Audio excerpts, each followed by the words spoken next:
Okay, action. Hello guys. Hello. Hello.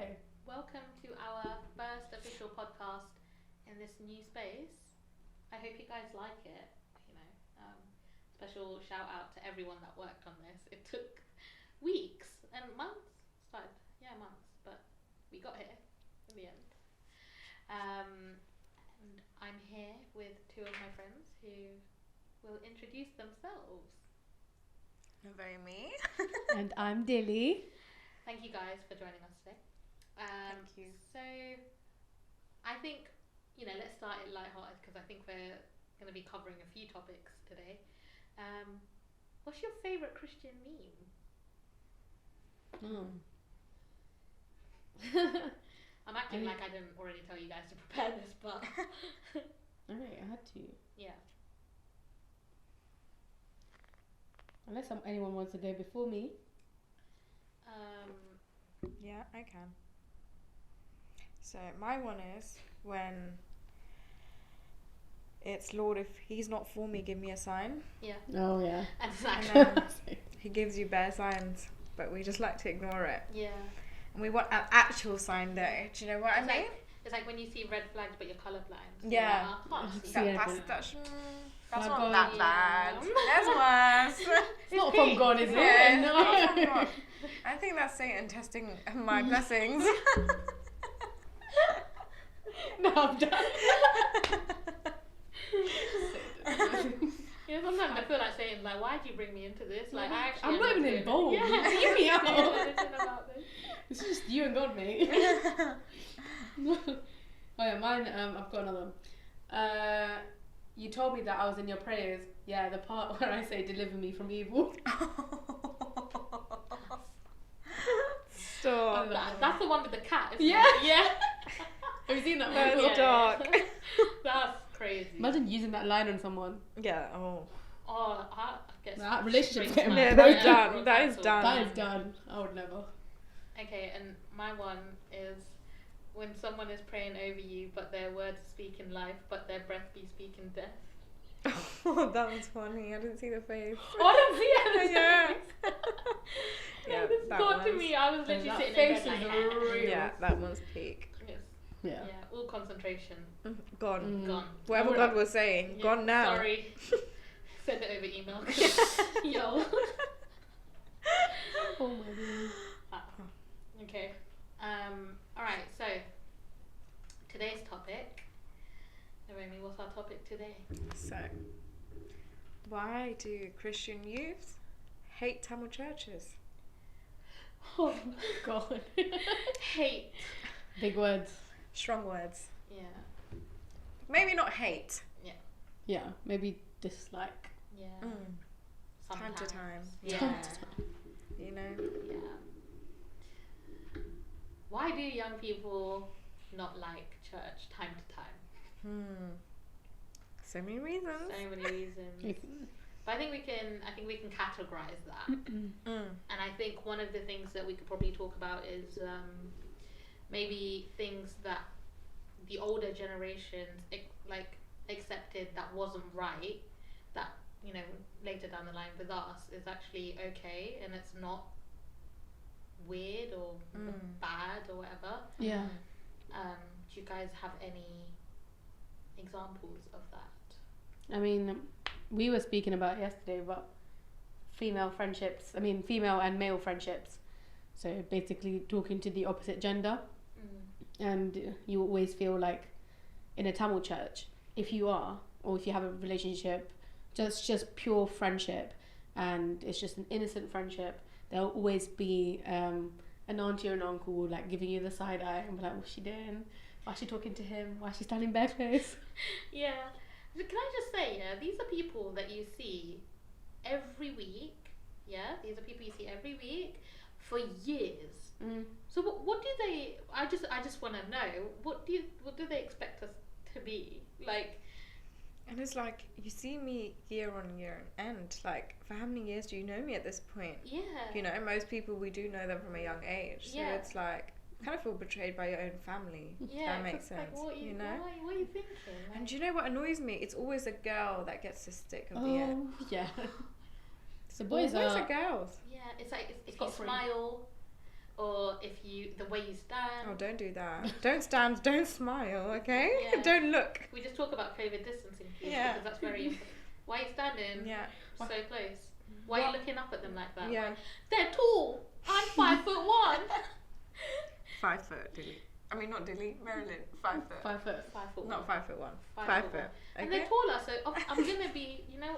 But what could they say to you that you want to smile at them? Yeah. What? Yeah.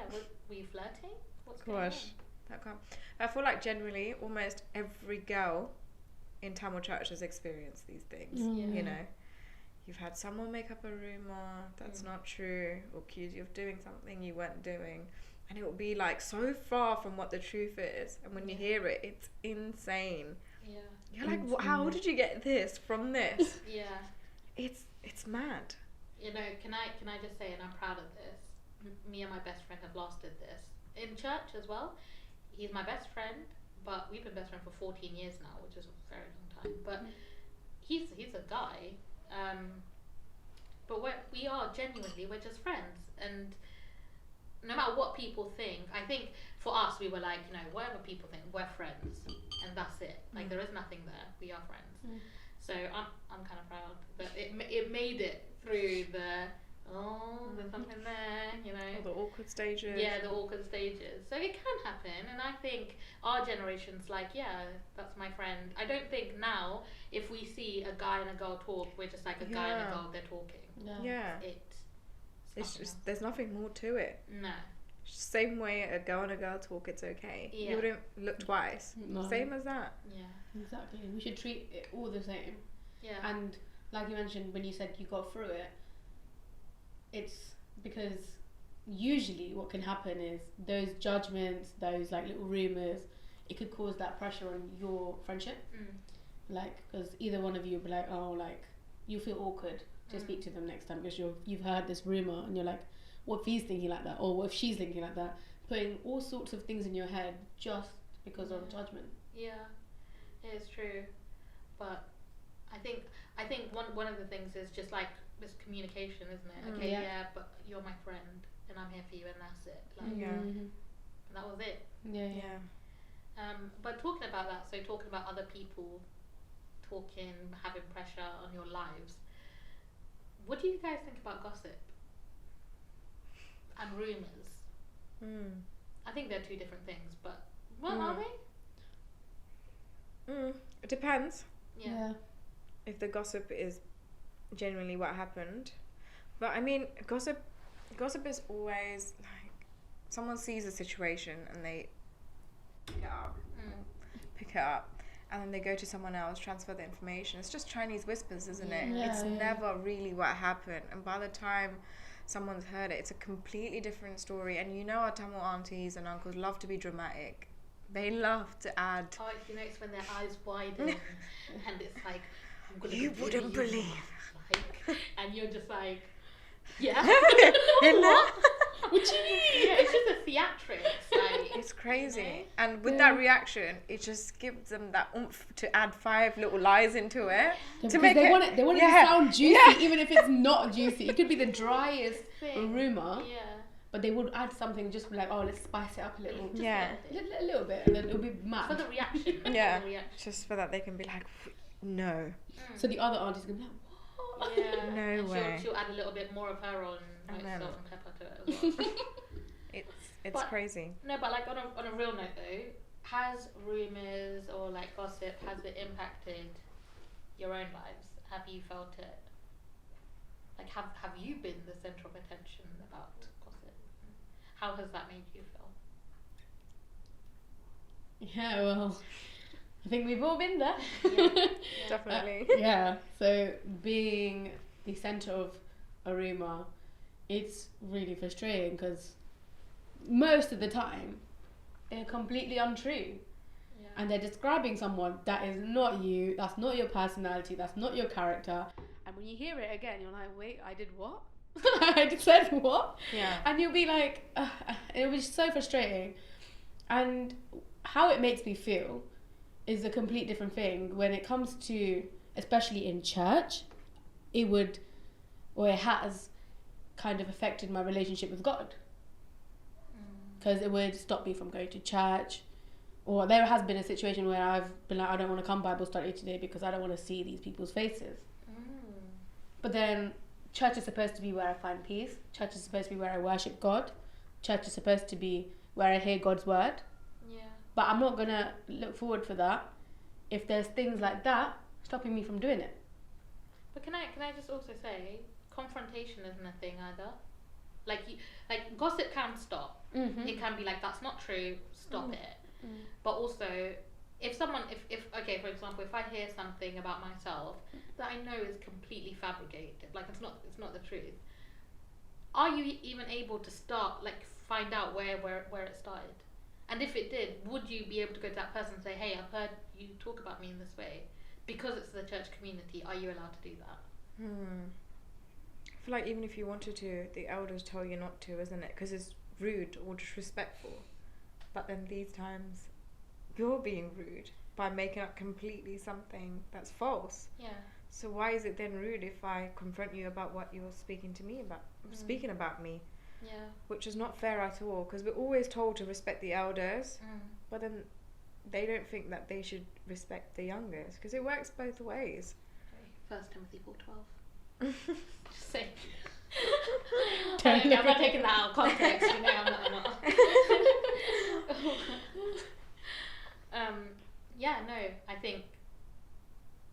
I think gossip, especially gossip that tarnishes your character, that can be detrimental. No. Like that can follow you around, you know, for anything. It can follow you around. Yeah.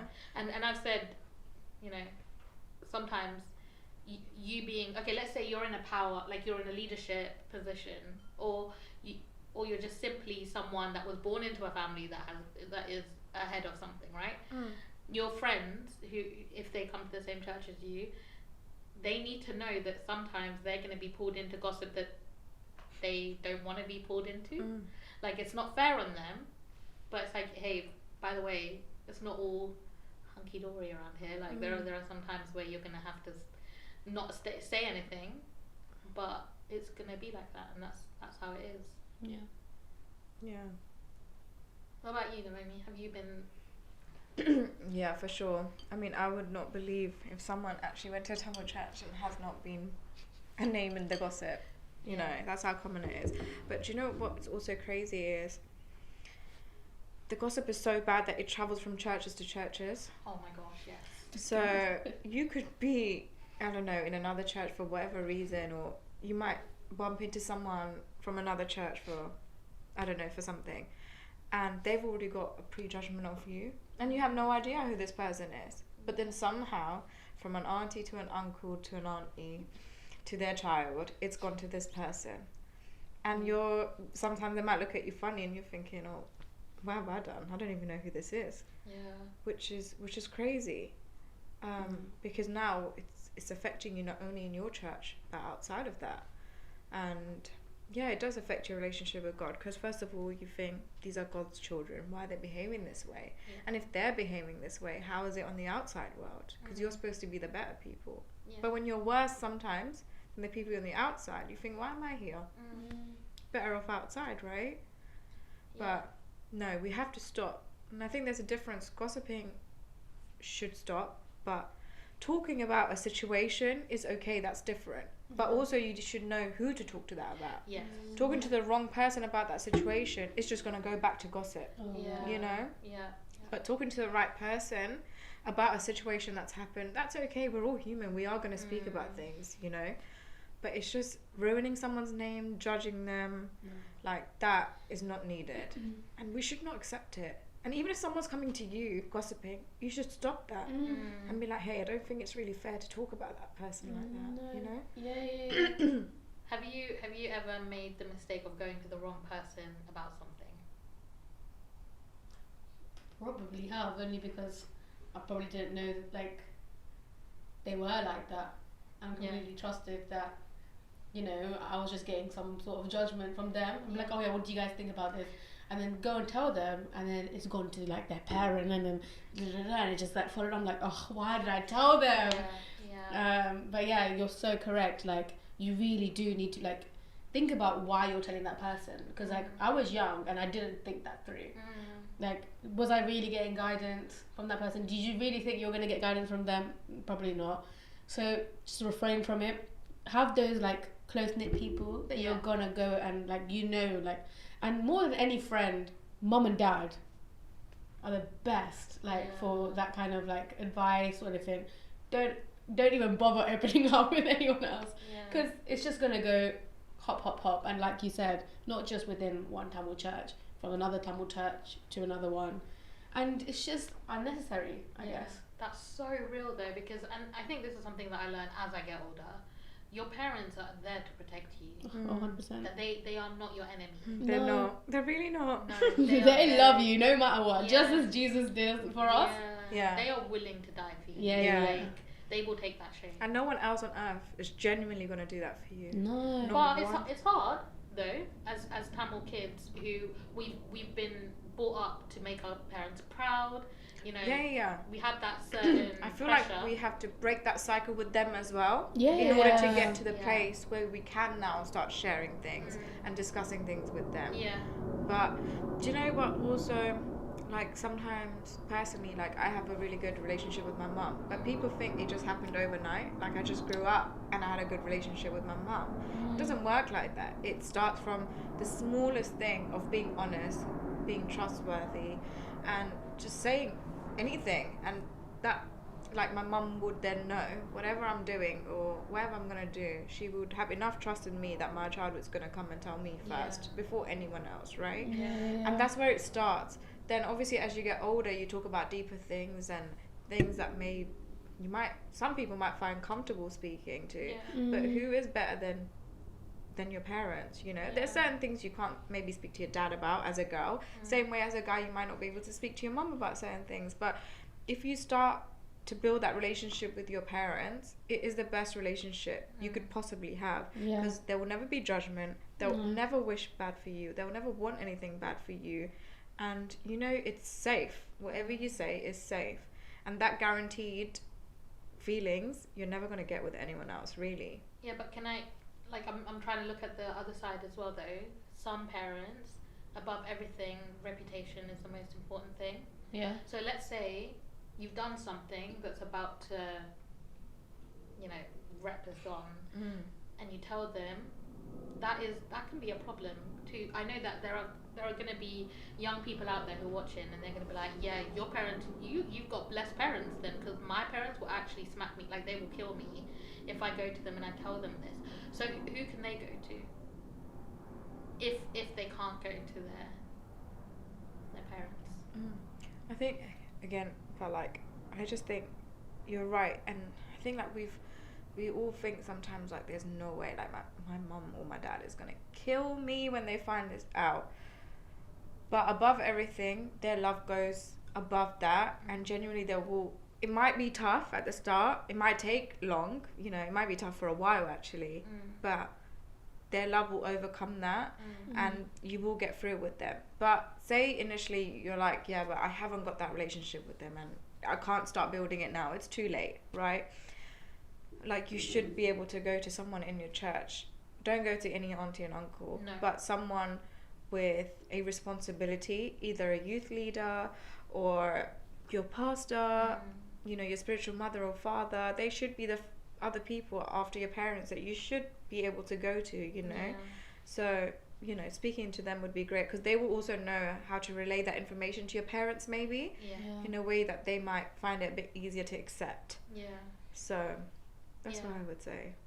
I agree with that completely. And I think we're missing some other people, our siblings. They are also, if they're old enough, of course. And if you have any. If you have any. Well, if you don't, then stick to the parents. Stick to the people that we You know. But I think siblings are another. They are great. Because they'll never badmouth you to another person. No, they won't badmouth you to another person. They will to your face. Oh yeah, but we need that as well. You get it. I get it. 100%. Especially if you've got brothers, it's just, you know, straight to the point. Straight violations. You just got to live with it. But you know, they're also people who will be there for you. It's vice versa, though, isn't it? It's always. 100%. Siblings are like your best friends, aren't they? Yeah. I was not in my head and just like, I don't know about that. they are. I still don't believe Marilyn. Yeah, it's not very convincing. Yeah, it's not convincing. No, he's at the good end. Yeah, so siblings, I'd say definitely someone that you can go to. Okay, so that is something that we're trying to break in our generation. We have to break that cycle, guys. 100%. Yeah, come on. It can't go on. No. None of us enjoy it. Let's be real. Yeah. None of us do. So let's all break it. If you want to watch it, watch like Love Is Blind, because that's got enough trash on it. So, like, There's other things you can get gossip Yeah. of. We don't need it in the church. You don't need it here, no. Yeah. What's another thing?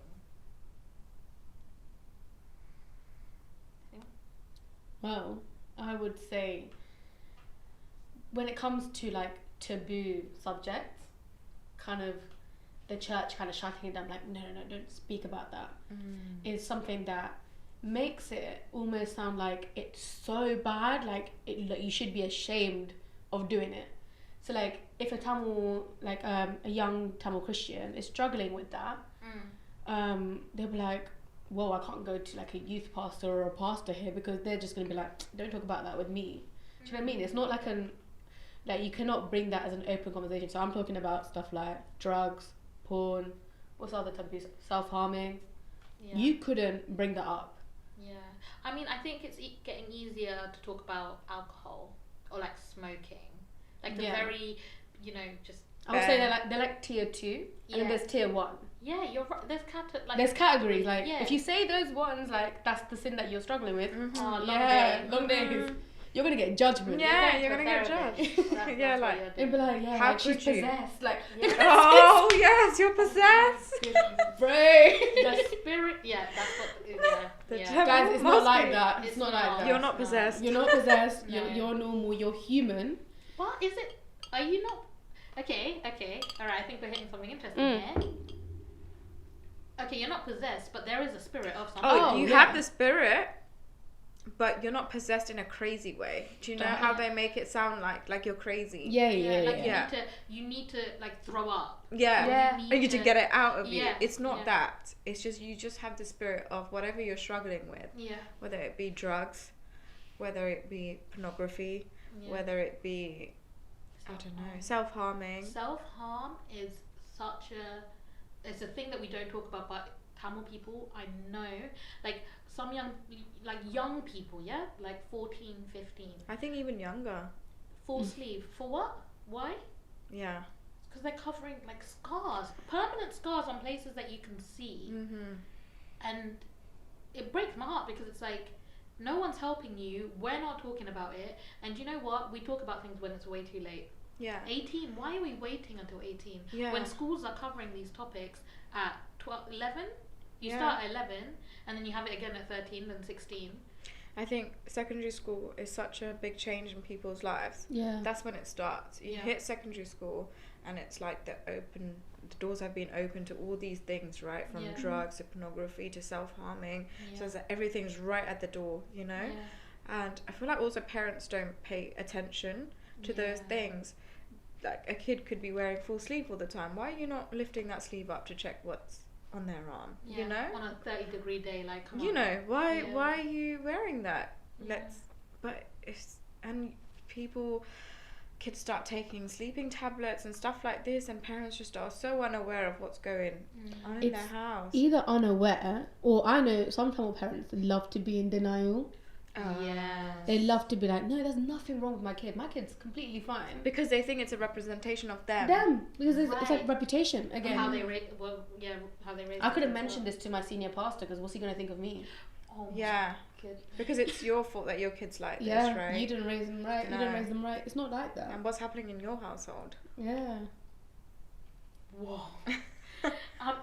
It's deep. It is, and it's not fair. And I'm sure we at least know someone. If not, everyone's gone through something themselves, you know? Yeah. But you know what it is? And if you've had, let's say, you've had this conversation with someone who's struggling with something, how do they always end the conversation? Please don't tell anyone. Oh, yeah. So how can I get you help, though? Like, I want to help you, but they're so scared about their reputation, the honor. My parents, even my parents don't know about this, so how am I gonna... But that's the environment that these Tamil churches have created for us, you know? It's not fair. People should not be feeling shameful that they're struggling and they're self-harming themselves. They should not feel shameful that they're struggling with pornography, you know? The outside world is crazy. These are the things that people are talking about on a daily basis. Do you know what? I feel like even self-harming, when I was in school, sadly, it kind of was like a trend to do it. You know, like wearing white full sleeve top, black full sleeve top for girls and stuff. It was a trend because they were self-harming on the inside.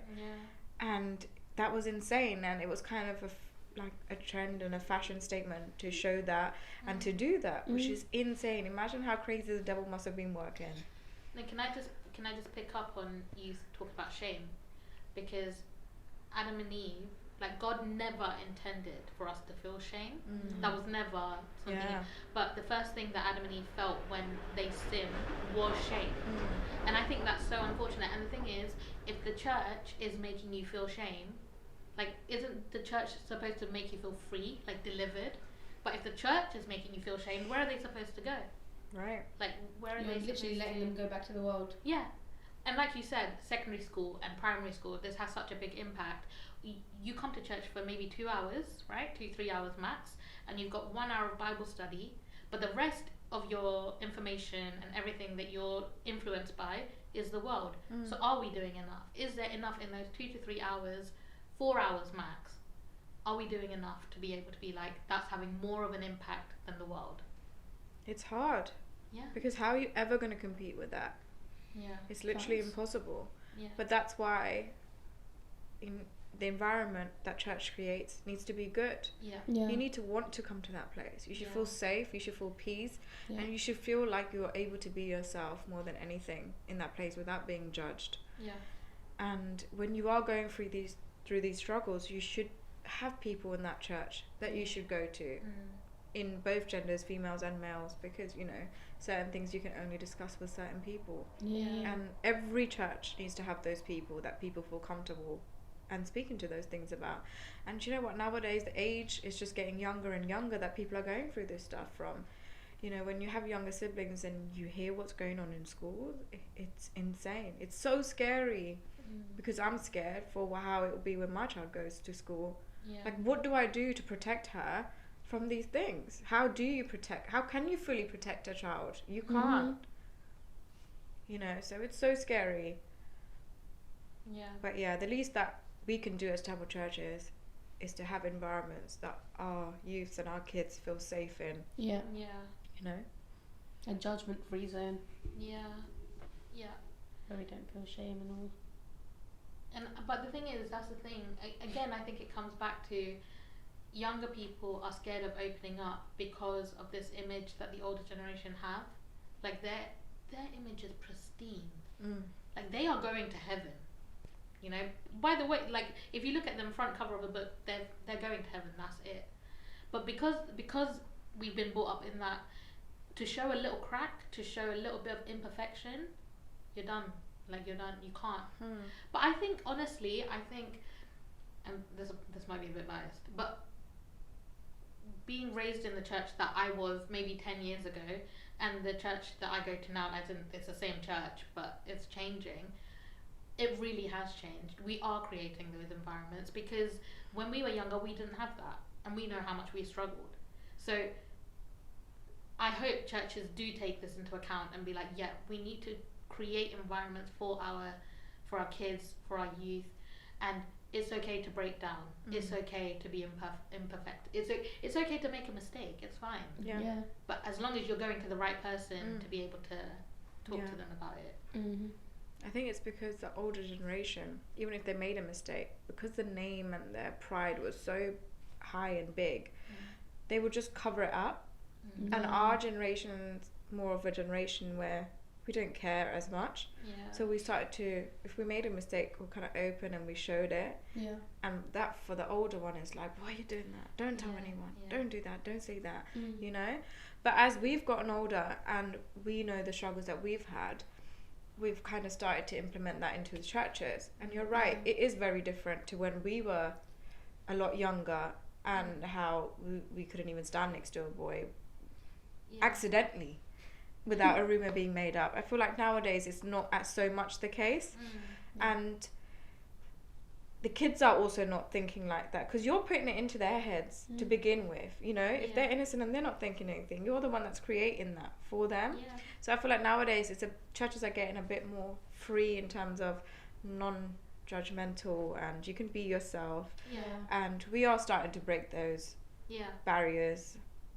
Can I ask, Dilly, so you were 18 when you first started coming to the youth anyway, and now you're older. That's not mentioned. Just a bit. Just a bit. Tiny bit. What changes did you see? Or has it pretty much actually, no, the church has always been like this? Or what do you expect to see? And I'm coming to you, Naomi. Your question is, what kind of environment do you want Natiri to have when she grows older in the church? Do you think this is a good environment? What can we... And I think... And the reason why we're having these open, honest conversations, by the way, is so that churches can start having this open, honest conversation about their own churches. So, Dilly, starting with you. As in, when I came in, bear in mind I was pretty much a young adult. And a new Christian. A new Christian. Like, I was very new to everything. So I was pretty much questioning everything that was going on. But what I did notice was, the first thing, I probably mentioned this to you multiple times, but is cultural clothing. Cause the first time I came in a dress and denim jacket, I think, because I didn't know. And then I came in and everyone else was like kind of like dressed up, like boys were wearing coat suits and the women were wearing like, you know, really nice clothes, and I was just like, oh, nice. I was like, I feel really underdressed. And then I was like, oh, like, I was questioning, like, why do they have to do that? Like, why do they dress up so, like, formally and, you know, question all of that. And then at one point in our church, I feel like it was more like it's a rule. It was like, you have to, like, no questions asked, like, you know, this is the way you do it. You come like this, and there was no explanation. But as soon as we started, like, you know, evolving as a youth and, like, you know, talking about things more openly, we kind of got the understanding why we do things, which I really liked, because at first I had no idea, and then I was like, okay, this is a sense of, like, showing respect for God, you know. Like I loved the way, like, Pastor put it to us at one point. He was like, if you went to Buckingham Palace, like, how would you go? So if you're coming to see the God, if you're coming to see God, like, it's the same, like, you know, like, you're trying to represent yourself the most respected, like, formal way you can. And, like, stuff like that made sense. And even the sense of, like, topics, like taboo topics, at first, probably not. We didn't. Yeah. But then we did start opening up a bit, and we split up into groups of, like, girls and boys, because the girls would find it more comfortable to talk about their topics within the girls, and the boys within the boys. And I really did, like, enjoy that, because we had conversations that we wouldn't have had before. And I was like, oh my God, I wish I had this, like, a couple years back, because it could have really helped me.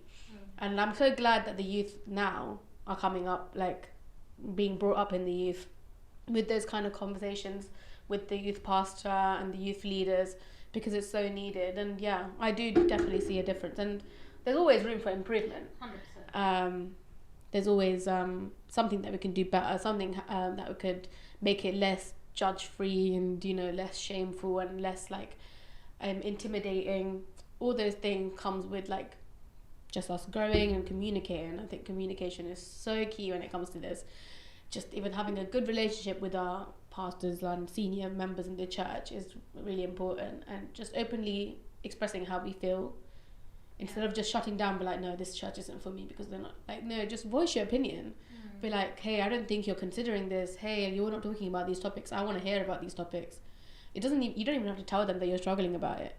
Just say, I want to know a bit more about how Christians face this. Yeah. And they'll talk about it with you. Yeah, it just comes with communication, I guess, and we have a long way to go with improvement. We do, and I think above communication is confidentiality. It's knowing what you're talking about is going to stay there, and it's not going to go. And I think, like for me, like from like just a psychological background, that is so important. Yeah. Someone comes and tells you something in confidence, that stays in confidence.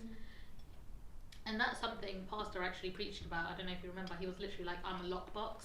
Like, if you come and tell me something, it's never going to go anywhere. Yeah. And that is so, like, that is such something that I respect. If, like, for my friends, how do you become really good friends is because you know, okay, what I tell her isn't going to go anywhere else. Yeah.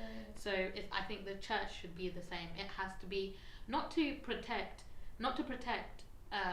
like sin or bad things. No. But it's to protect that person and their mental health and where that's going. Thank you, Dilly. And what about you?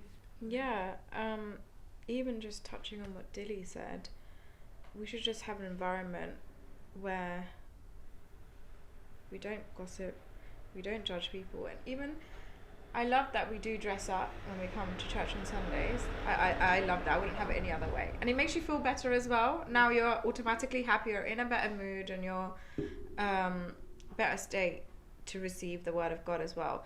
But also, it's okay if someone doesn't come dressed up, you know. We shouldn't just turn our heads and look at them like what they're wearing to, you know.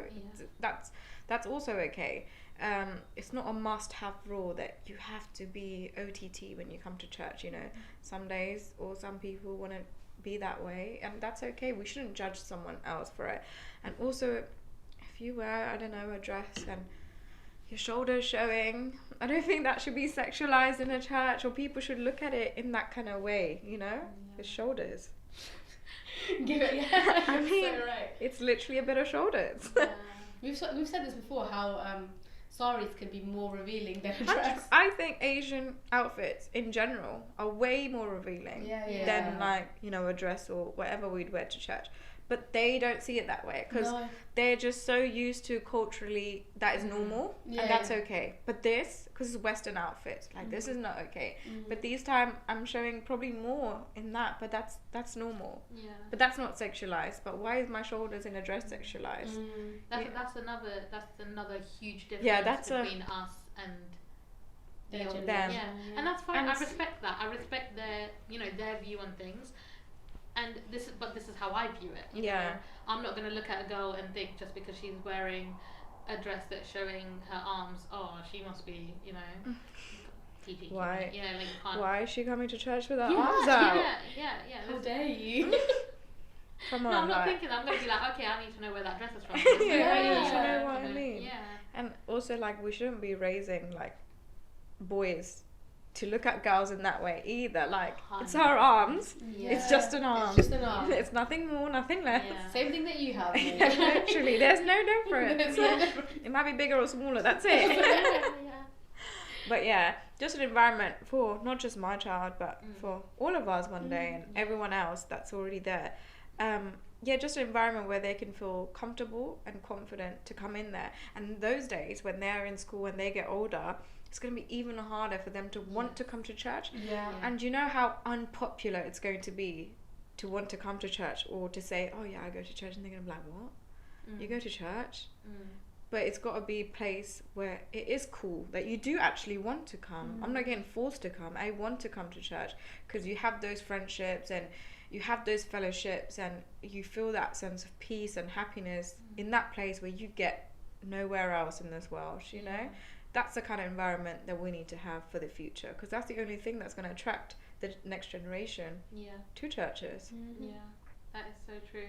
Because the more we run away from the topics that are hot right now in the world, the more we're just going to lose people. Because it's going to be the same old thing. Don't have sex before marriage. Don't drink. Don't smoke. And that's it. Like, there is no more explanation, but just don't do it. Like, you've heard 4 or 5-year-olds now. Why? Tell me why. And do you know what our Asian parents love to say when we ask why? Ina nigga ga there. Shutting it down. That's it. Just say Ina nigga. Oh, that's it. Because it says so, like, or like I say so. But that doesn't explain, like. but what is that going to explain to me? Yeah.